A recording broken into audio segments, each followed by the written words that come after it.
ao final das suas vidas, eles não receberam essa promessa, mas foram para a glória antes que Deus lhes mostrasse a promessa. Agora, olhando para tudo isso, nós podemos pensar que eles sim eram de uma raça superior, que eles eram super-homens, super-mulheres, que eram usados por Deus só por suas capacidades, que os qualificavam para ser usados por Deus. Mas se nós olhamos mais perto para a vida deles, nós vamos ver que não tinha nada de especial neles. Eles eram igual a você e eu. Mas nós vamos ver que eles eram pessoas que não tinham experiência, eles não tinham muita educação, eles eram as pessoas que o mundo hoje em dia iam dizer que eles não podem fazer essas coisas. Eram as pessoas, os últimos que as pessoas iam escolher hoje em dia. Nós podemos olhar para uma pessoa, José. Ele era o filho mimado dos 12 filhos de Jacó. Olhando para Moisés, ele foi um príncipe em Egito por um tempo, mas ele acabou no deserto por 40 anos e ele só acabou sendo um pastor de ovelhas. Gideão, ele não era mais que o filho caçulo do seu família e ele tinha um problema com os nervos dele. Depois olhamos para Samuel, ele foi dedicado ao Senhor em uma idade jovem, mas aos olhos do mundo ele não era nada. Ele não era uma pessoa que as pessoas teriam pensado que ele era capaz, ele tinha a capacidade de fazer a obra de Deus. Olhando para Davi, ele era somente um pastor de ovelhas. Olhando para Daniel e os 3 jovens hebreus, eles foram levados junto com 600 outros jovens hebreus para a Babilônia. Eles queriam tornar eles queriam torná-los em um do seu povo, queriam convertê-los ao jeito do mundo. Mas daí nós entramos para o Novo Testamento e olhamos para os 12 discípulos, por exemplo. Eles eram pescadores, eles recolheram as taxas, os impostos das pessoas, e eram homens comuns, pessoas que não tinham nada especial. Podemos olhar para um homem, o apóstolo Paulo. Ele era um fariseu que o propósito dele era perseguir, ir atrás da igreja, colocar todos, matar todos os crentes. Olhando para o João Marcos, quem acompanhou o apóstolo Paulo e Barnabé no seu primeiro viagem de missionários, ele deixou eles, o abandonou. E como nós podemos olhar, eles eram somente homens e mulheres comuns, igual que você e eu nessa noite. Mas tinha só uma coisa que fazia eles diferente de nós hoje. E isso pode ser, eu posso falar isso em só 2 simples palavras. Eles se renderam. Eles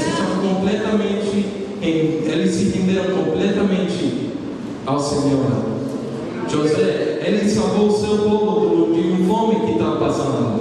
Moisés, ele libertou o povo de Israel do Egito. Gideão, ele venceu um exército de 250 mil medianitas, contra um exército de 300. Samuel, ele era o último juiz de Israel e talvez um dos maiores profetas que já existiu. Olhamos para Davi, ele matou o gigante Goliat e depois seguiu para ser o segundo rei de Israel. Daniel, ele foi jogado para os leões, mas os leões não tocaram porque Deus fechou as bocas dele. Os 3 jovens hebreus, eles foram libertados do fogo porque eles rejeitaram, eles não iam se postrar diante da imagem desse rei.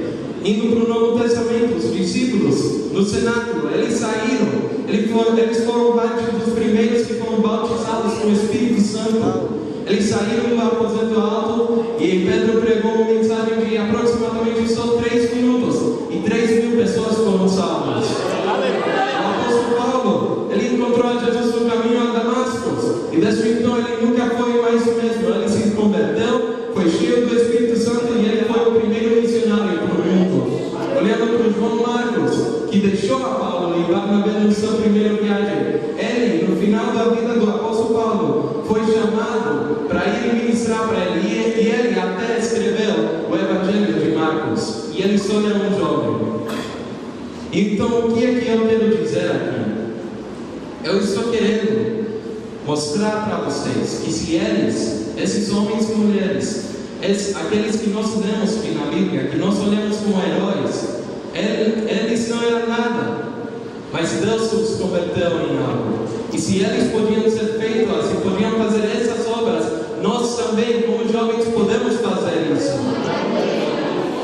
Lendo em Romanos 15, versículo 4: porquanto tudo que dantes foi escrito para nosso ensino foi escrito, para que pela constância e pela consolação provenientes das Escrituras tenhamos esperança. Nós temos a esperança porque eles fizeram. Eles se entregaram ao Senhor, deixaram que Jesus viva através deles. E por isso nós temos o exemplo deles, para ter a esperança de um dia ser como Cristo. Mas isso é só através de nós nos render completamente para Cristo. É através de nós nos render, estando dispostos para viver nossa vida e até perdê-la, se é necessário, pela causa deste Evangelho.